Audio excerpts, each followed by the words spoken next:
열매반 제3과 성령 하나님에 대해서 말씀을 증거하려고 합니다. 성령 하나님, 우리 성도들은 성부 하나님, 성자 하나님, 성령 하나님께 대한 이 신앙 고백이 뚜렷해야만 됩니다. 성부 하나님도 하나님, 성자 예수님도 하나님, 성령님도 하나님. 그래 삼위일체라고 그럽니다. 이 삼위일체라고 그러니까 이슬람교 창시자 모하메시 말하기를 그 무슨 괴물 같은 말을 하느냐, 머리가 셋 달린 무슨 괴물이냐, 이런 식으로 비하하는 발언을 했다고 합니다. 그러나 무식한 소리임에 틀림이 없죠.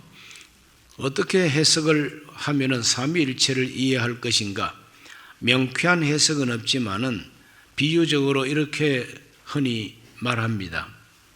저 하늘에 태양이 있습니다. 그런 태양은 태양 본체가 있죠. 그 태양 본체가 있습니다. 그런데 그 태양 본체가 이 지구상에 있는 모든 생물과 특히 우리 인간과 관계를 맺기 위해서 햇빛이 쫙 비춰옵니다. 그 햇빛이 비춰올 때 빛만 오는 것이 아니라 열 에너지까지 같이 우리 지구로 오게 됩니다. 그러므로 지구로 내려오는 그 빛을 성자 예수님으로 비유합니다. 그러면 빛과 열을 가지고 이 지구상에 도착한 이 햇빛은 아무 역사도 하지 않느냐? 아닙니다. 햇빛이 있으면 따뜻해지고 얼어붙은 땅도 녹고 땅 속에 있는 미생물도 햇빛 때문에 살고 또 거기에서 잎이 피어오르고 나무도 모든 식물도 동물도 생물도 햇빛으로 인해서 살아가게 됩니다. 그러므로 그 햇빛이 내려와서 땅에서 역사하는 이와 같은 역사를 성령이라고 비유하는 것입니다. 그러나 똑같은 태양, 하나밖에 없는 태양이지만 그 태양 자체가 있고 빛이 있고 또 땅에서는 그 열매를 맺게 하는 열기가 있고 밝은 광선이 있습니다. 성령입니다. 그래서 삼위일체라고 우리가 말할 수가 있는 것이죠. 전기를 생산하는 그 전력 기관이 있습니다. 전력을 생산하는 곳이 있습니다. 그러면 그건 성부라고 비유할 수 있고 이것이 이제 전선을 타고 전봇대를 통해서 전선을 타고 이 건물까지 도착합니다. 이건 바로 성자 예수님을 비유로 말할 수 있습니다. 그러면 우리 건물에 도착한 바로 이 전력이, 이 전기가 대성전의 빛을 발할 수도 있고 모든 소성전의 빛도 될 수 있고 이걸 가지고 열기를 내기도 하고 에어컨을 돌리기도 하고 이 모든 건물 내에서 활동하는 그 모든 역사를 성령 하나님으로 비유할 수가 있습니다. 자, 이렇게 생각하니까 이해가 좀 되시죠? 삼위일체는 바로 그와 같은 그 비유를 통해서 이해할 수가 있습니다. 그래서 성경 읽어보면은 성부 하나님이 계시고 그 하나님이 보내신 독생자 예수님도 하나님이십니다. 도마가 나의 하나님, 나의 주님 그러니까 우리 예수님이 그걸 인정하지 않았습니까? 예수 그리스도를 십자가에 못 박아서 사형을 처한 그 죄목이 뭐냐 하면은 자칭 하나님, 신성모독 이렇게 말합니다. 어떻게 사람이 자기를 하나님이라고 주장하느냐? 신성모독이다. 그래서 십자가에 처형시켰습니다. 거짓말이 나면 죽어마땅하죠.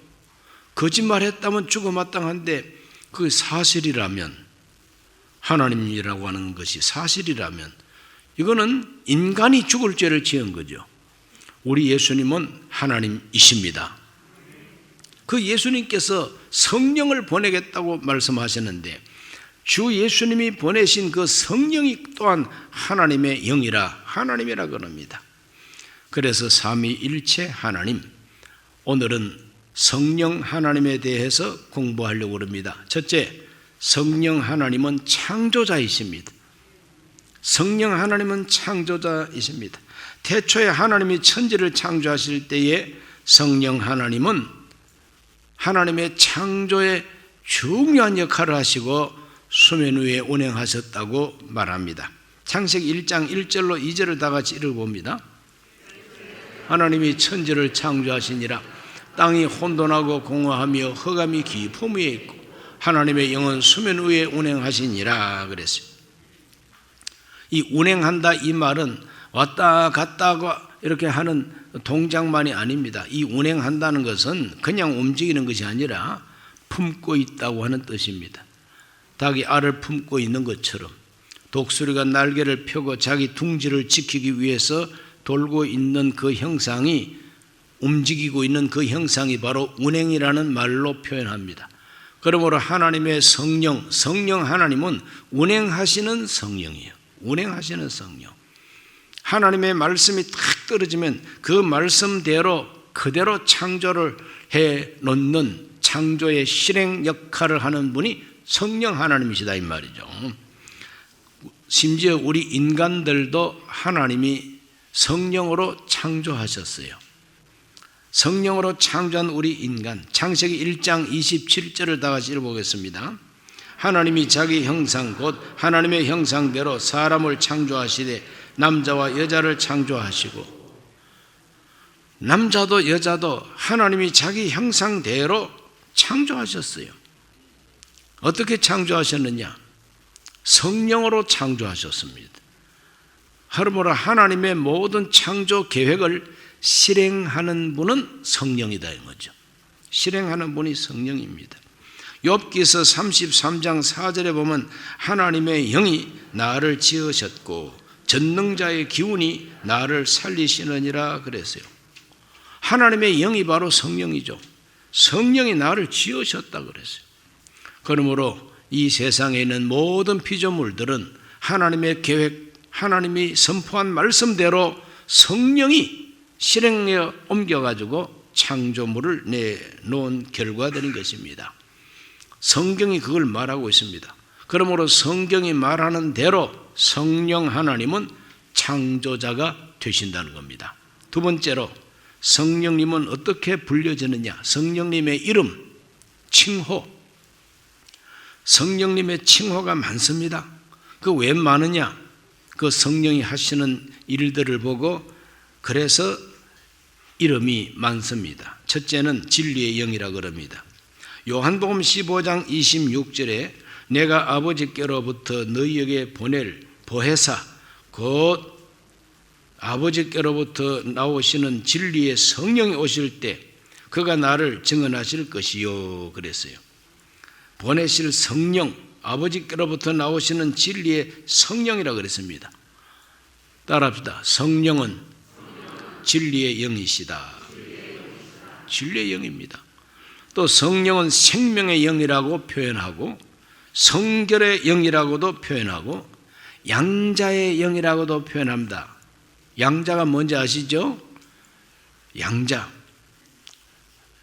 내 자식이 아니라도 남의 자식이라도 내 자식으로 법적으로 끌어들이면 그 양자가 되는 것이죠.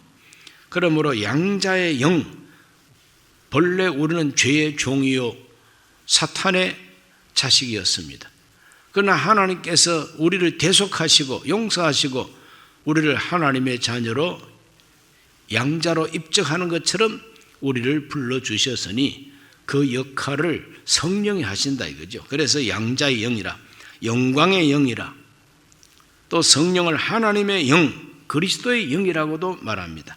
로마서 8장 9절 만일 너희 속에 하나님의 영이 거하시면 너희가 육신에 있지 아니하고 영에 있나니 누구든지 그리스도의 영이 없으면 그리스도의 사람이 아니라 그랬습니다. 그리스도의 영이 없으면 그리스도의 사람이 아니라 그랬어요. 하나님의 영입니다. 하나님의 영이 우리 속에 거하시면 우리 모두가 다 그리스도의 영으로 하나님의 자녀가 된다는 것이죠. 그러므로 하나님의 영이 바로 그리스도의 영이라는 말이죠. 하나님의 영이 그리스도의 영이다. 그러므로 성부 하나님도 성자 예수님도 성령 하나님도 다 영이신데 동격이라고 하는 것을 성경이 여러 곳에서 가르쳐주고 있죠. 하나님의 영이나 그리스도의 영이나 같은 위치에 있습니다. 그래서 성령님의 칭호를 보면은 성령님은 바로 하나님이시다. 이렇게 우리가 결론을 맺게 됩니다. 성령은 하나님이시다. 믿으시기를 바랍니다. 성령의 칭호를 봐서 우리가 알게 됩니다. 그리고 세 번째로 성령님에 대한 상징이 또 많이 나옵니다. 성령님에 대한 여러 가지 상징이 많아요. 구약과 신약에 걸쳐서 다양한 상징들이 나옵니다. 그래서 성령의 역사를 보고 이제 그 상징을 말하고 있습니다. 바람 같은 성령, 불 같은 성령, 물 같은 성령, 비둘기 같은 성령, 도장인을 치는 것처럼, 도장 찍는 것처럼, 보정으로 책임 있게 도장을 찍는 것처럼 인치시는 성령. 에베소서 1장 13절과 14절 읽어봅니다. 그 안에서 너희도 진리의 말씀 곧 너희 구원의 복음을 듣고 그 안에서 또한 믿어 약속의 성령으로 인치심을 받았으니 이는 우리 기업의 보정이 되사 그 얻으신 것을 속량하시고 그의 영광을 찬송하게 하려 하심이라 그랬습니다. 그러므로 성령은 보정하시는 성령, 도장을 찍어서 확실하게 보정하시는 성령이라 그랬어요. 우리가 예수의 복음을 듣고 마음으로 믿어 하나님의 아들 예수 그리스도를 영접함으로 이제 구원을 받게 되는데, 내가 받은 이 구원이 틀림없다고 하는 걸 인을 치는, 도장을 딱 찍어서 결론을 맺는 것처럼 우리의 보정이 되어주시는 분이 바로 성령 하나님이시다. 이것이 하나님의 진리인 것입니다. 또한 하나님의 거룩한 성령에 대한 상징을 기름으로 비유하기도 합니다. 기름, 그래 기름 부음이라는 말을 많이 하죠. 기름 부음, 하나님이 우리에게 기름을 부어 주셨다. 바로 성령 충만을 주셨다는 의미가 됩니다. 누가복음 4장 18절 읽어봅니다. 주의 성령이 내게 임하셨으니 이는 가난한 자에게 복음을 전하게 하시려고 내게 기름을 부으시고 나를 보내사 포로된 자에게 자유를, 눈먼 자에게 다시 보게 함을 전파하며 눌린 자를 자유롭게 하고 그랬어요. 여기 보면 하나님께서 성령이 내게 임하셨다 그랬어요. 이 성령이 내게 임하신 것은 바로 기름을 부은 것이라고 여기서 말하고 있어요. 왜 기름을 붓습니까? 하나님이 택하시고 하나님이 사명을 맡기시고 하나님이 직분을 맡긴다는 의미가 기름을 붓는다는 것입니다. 그래서 하나님의 성령이 기름 부음처럼 우리에게 임하셔가지고 우리로 하여금 가난한 자에게 복음을 전하게 하시고 눌린 자를 자유케 하고 억압당하는 자를 해방시키는 이런 일을 하게 하신다는 거죠. 그러므로 성령에 대한 상징이 바로 기름으로 비유되기도 합니다. 때로는 성령의 역사를 비, 이른 비, 늦은 비로 비유합니다. 호세아서 6장 3절에 그러므로 우리가 여호와를 알자, 힘써 여호와를 알자. 그의 나타나심은 새벽빛같이 어김없나니 비와 같이 땅을 적시는 늦은 비와 같이 우리에게 임하시리라 하니라. 하나님의 성령이 임하는 것을 마치 비가 오는 것처럼 생각을 하는 것이죠. 그러므로 성령의 역사는 무엇이냐? 땅에 단비가 오는 것이나 마찬가지다. 이른 비와 늦은 비가 내려오는 것이나 마찬가지다. 이른 비는 씨 뿌릴 때 오는 비, 늦은 비는 추수 직전에 오는 비. 그래서 늦은 비가 내리면은 알곡들이 더욱 충실하게 익을 수 있도록 마지막으로 주는 그 공급하는 그 생수가 바로 늦은 비인 것입니다. 말세에 하나님의 성령이 교회 위에 확 이렇게 부어지는 것은 바로 늦은 비 역사라, 이렇게 해석을 합니다. 오늘 우리 모두는 다 늦은 비 성령 시대를 살고 있음을 기억하시기를 바랍니다. 성령에 대한 이런 상징이 다양합니다. 왜 다양하냐? 성령님이 하시는 일이 다양하기 때문에 그렇습니다. 성령님이 하시는 일이 다양해요.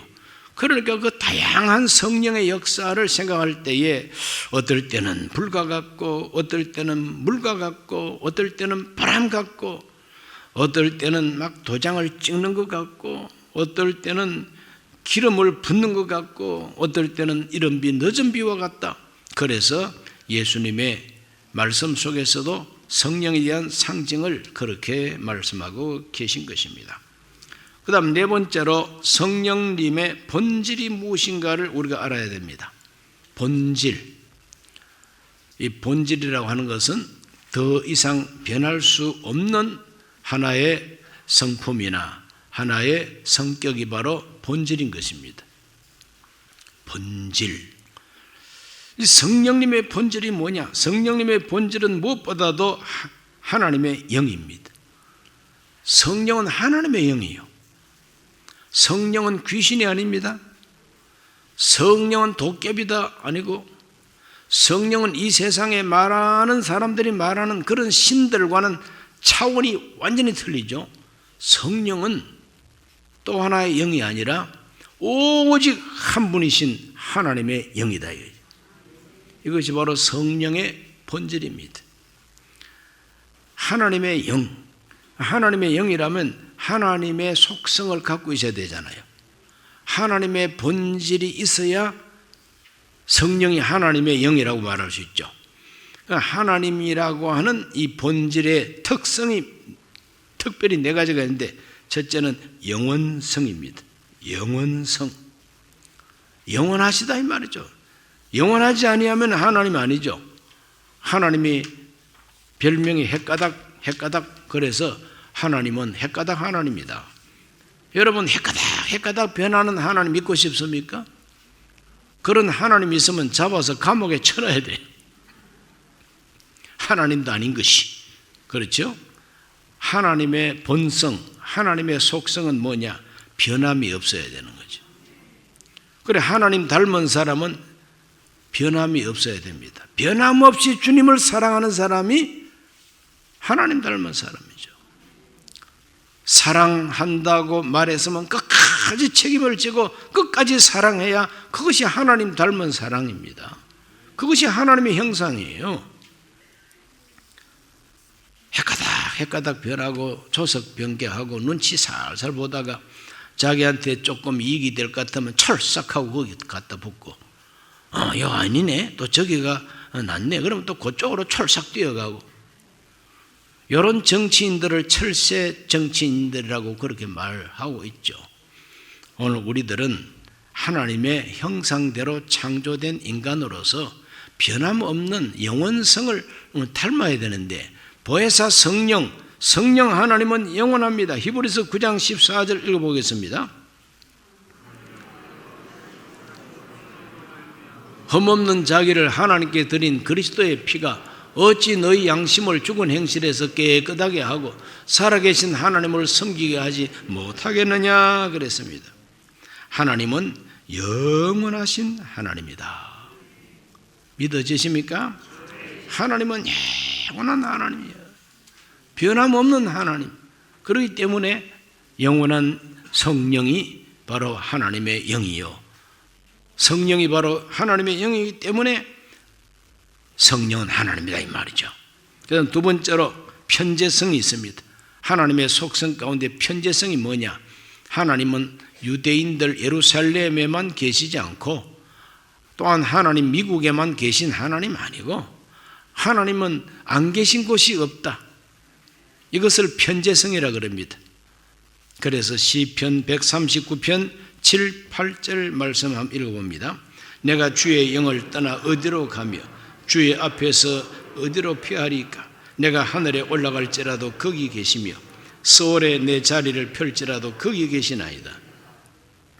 하나님이 안 계신 곳이 없대요. 피할 도리가 없어요. 피할 도리가 없어요. 이것이 바로 하나님의 편재성입니다. 내가 주의 영을 떠나 어디로 가며 주의 앞에서 어디로 피하리까? 하나님의 영, 성령을 떠나서는 살 수가 없다는 거예요. 어디를 가든지 하나님의 영은 바로 거기에 계신다는 겁니다. 믿습니까? 굴 속에 들어가도 하나님 계세요. 아무도 모르는 골방에 들어가 있어도 하나님의 영이 거기 계신 것이죠. 편재성입니다. 세 번째로는 전지성, 모든 걸 알아야 하나님이다 이 말이죠. 고린도전서 2장 10절로 11절 읽습니다. 오직 하나님이 성령으로 이것을 우리에게 보이셨으니 성령은 모든 것 곧 하나님의 깊은 것까지도 통달하시느니라. 사람의 일을 사람의 속에 있는 영 외에 누가 알리요? 이와 같이 하나님의 일도 하나님의 영 외에는 아무도 알지 못하느니라 그랬어요. 하나님의 모든 것을 하나님의 성령이 통달하신다 그랬어요. 하나님의 모든 것을 통달하시는 분은 하나님의 영밖에 없다는 거죠. 그러니까 성령은 하나님이시죠.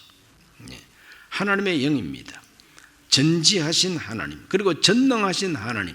누가복음 1장 35절에 천사가 대답하여 이르되 성령이 내게 임하시고 지극히 높으신 이의 능력이 너를 덮으시리니 이러므로 나실 바 거룩한 이는 하나님의 아들이라 일컬어지리라 그랬어요.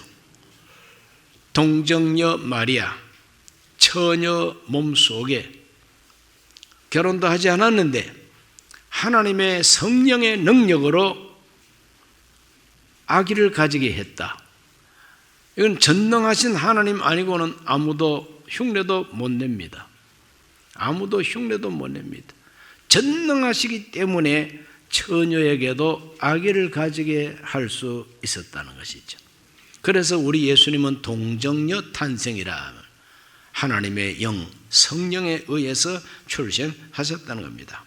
이 네 가지가 특별히 하나님의 본질인데 이 하나님의 이 본질의 이 속성을 성령, 하나님의 영이 가지고 계시다는 거죠. 그래서 성령을 하나님의 영이라 그럽니다. 성령님의 본질은 하나님의 영일 뿐만 아니라 그리스도의 영이십니다. 성령은 철저히 그리스도 영, 예수의 영입니다. 예수의 이름으로 보내진 영이 바로 성령이죠. 요한복음 14장 26절을 다 같이 읽어봅니다. 보혜사 곧 아버지께서 내 이름으로 보내실 성령, 그가 너희에게 모든 것을 가르치고 내가 너희에게 말한 모든 것을 생각나게 하리라. 내 이름으로 보낼 성령이라 그랬어요. 내 이름으로 보낸다 이 말은 나와 똑같은 그런 존재로 보낸다는 거죠. 예수님이 하신 그 일을 계속 할 수 있도록 보낸 영이 바로 보혜사 성령이라는 것입니다. 그러므로 성령은 그리스도의 영입니다. 하나님이 그리스도의 이름으로 보내신 영, 그리고 그리스도 예수께서 직접 보내신 영이 또한 성령이라고 그랬어요. 요한복음 16장 7절 말씀. 그러나 내가 너희에게 실상을 말하노니 내가 떠나가는 것이 너희에게 유익이라. 내가 떠나가지 아니하면 보혜사가 너희에게로 오시지 아니할 것이요 가면 내가 그를 너희에게로 보내리니 그랬어요.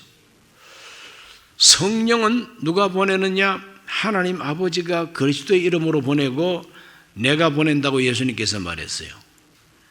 그러니까 성경 일타가 자꾸 헷갈려요. 그렇죠? 아니 하나님이 보낸다 그랬는데 또 예수님이 보낸대. 그럼 하나님이 보낸 영은 하나님의 영이고 예수가 보낸 영은 그러면 예수의 영이냐? 그게 다른 영이 아니라 똑같은 성령인데 하나님 아버지가 보낸다는 표현도 있고 예수님께서 내가 보낸다는 표현도 있습니다. 그렇다면 하나님이 예수님이고 예수님이 하나님이다. 이래서 삼위일체 교리가 나오게 된 겁니다. 그러므로 그리스도께서 보내신 영이 바로 성령이니까 철저히 그리스도의 영입니다. 사도행전 16장에 보면 바울이 전도하기를 힘쓸 때에 예수의 영이 허락지 아니하시니라. 예수의 영이 허락지 않아요. 아시아로 가고자 애쓸 때에 하나님의 성령이 또한 그들을 막았다 그랬어요. 그러므로 예수의 영이 바로 성령이에요. 성령은 그리스도의 영이다. 그리고 성령은 철저히 그리스도의 영광을 나타내십니다. 철저히 그리스도의 영이기 때문에 그리스도를 나타내지 다른 거 나타내지는 않습니다. 성령이 오셔가지고 뭐 철학을 가르치지 않습니다. 성령이 오셔서 뭐 여러 가지 세상의 조직을 가르치지 않습니다. 성령이 오셔서 가르치는 것은 예수님이 누구신가를 가르치고 예수님의 영광을 보여주고 비춰줍니다. 요한복음 15장 26절을 다 같이 읽습니다. 내가 아버지께로부터 너희에게 보낼 보혜사 곧 아버지께로부터 나오시는 진리의 성령이 오실 때에 그가 나를 증언하실 것이요. 누구를 증언해요? 나를, 예수를 증언하는 분이 성령이다. 예수를 증언합니다. 요한복음 16장 14절 그가 내 영광을 나타내리니 내 것을 가지고 너희에게 알리시겠습니다. 보혜사 성령은 철저히 예수 그리스도를 나타내고 예수 그리스도의 영광을 또한 나타냅니다. 마치 조명등과 같습니다. 날씨가 이렇게 맑은 날 한강변으로 나가서 남산을 쳐다보면 그 남산 타워가 아주 그냥 멋있게 불기둥처럼 서 있어요. 그럼 남산 타워 자체가 무슨 빛을 발하는 발광체입니까? 형광등처럼 그렇게 역할을 합니까? 그거 없어요. 시멘트입니다 그냥. 그리고 그 위에는 철근을 가지고 만들어 놓고 유리를 가지고 사람이 올라가는 식당도 만들어 놓고 그래요. 그러나 그 주변에 조명등이 아주 강력한 조명등이 그 타워를 비추어 줍니다. 그럼 사람들은 조명등은 볼 수가 없어요. 어디에 숨었는지. 그러나 그 조명등에서 나오는 빛이 남산 타워를 환하게 돋보이게 해 주는 것이죠. 할렐루야.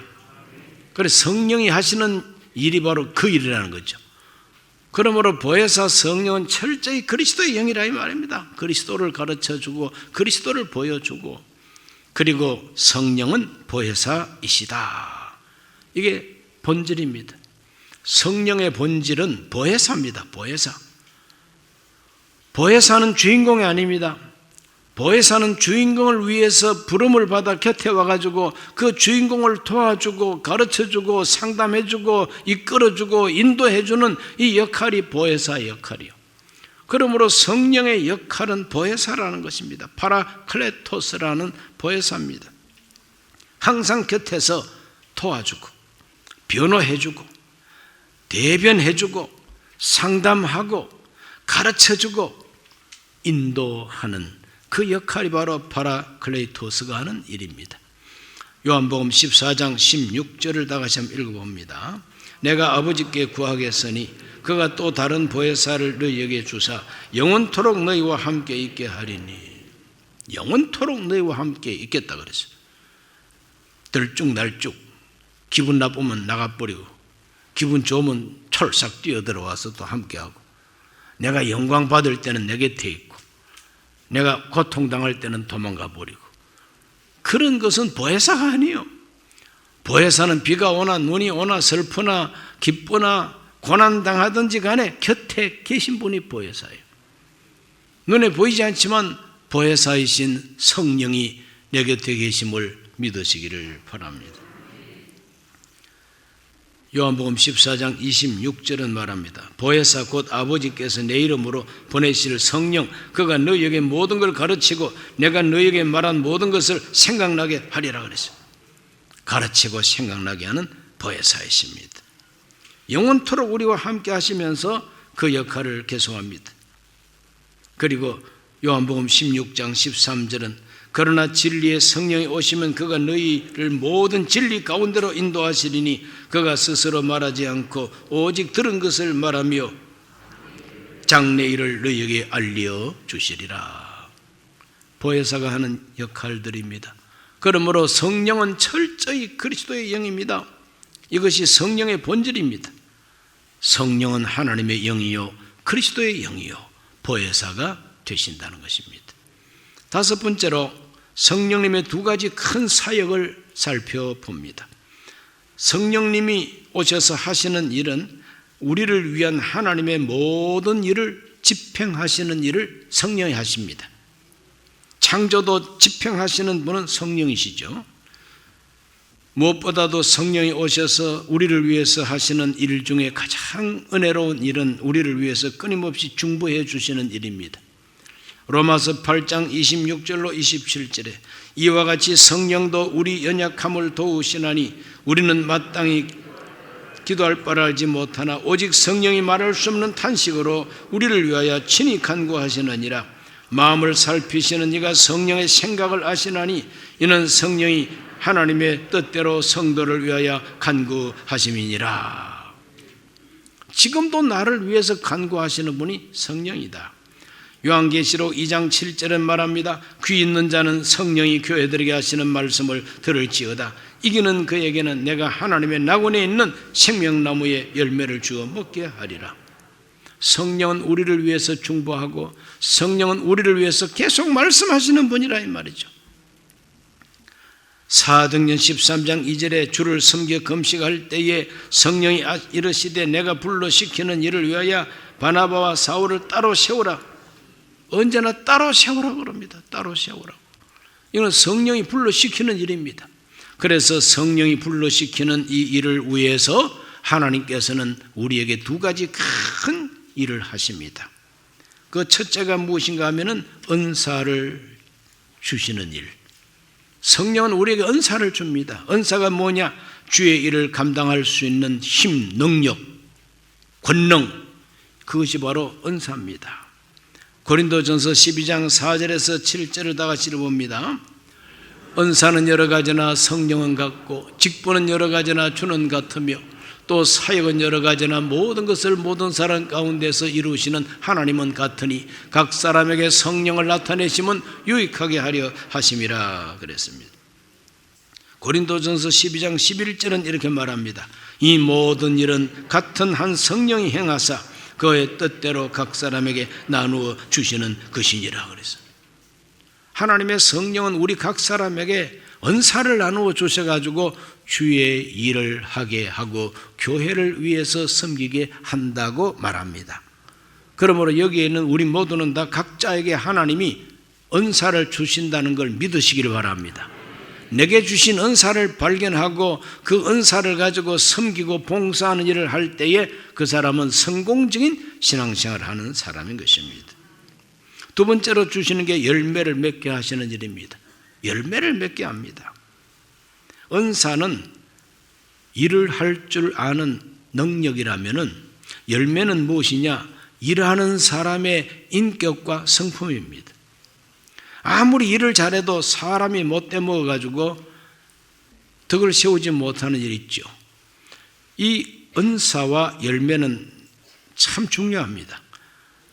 은사를 받아가지고 귀신을 쫓아내기도 하고 능력을 행하지만 예수님께서 말합니다. 나더러 주여 주여 하는 자마다 천국에 들어갈 것이 아니라 그랬어요. 마태복음 7장 21절에 나더러 주여 주여 하는 자마다 다 천국에 들어갈 것이 아니요 다만 하늘에 계신 내 아버지의 뜻대로 행하는 자라야 들어가리라.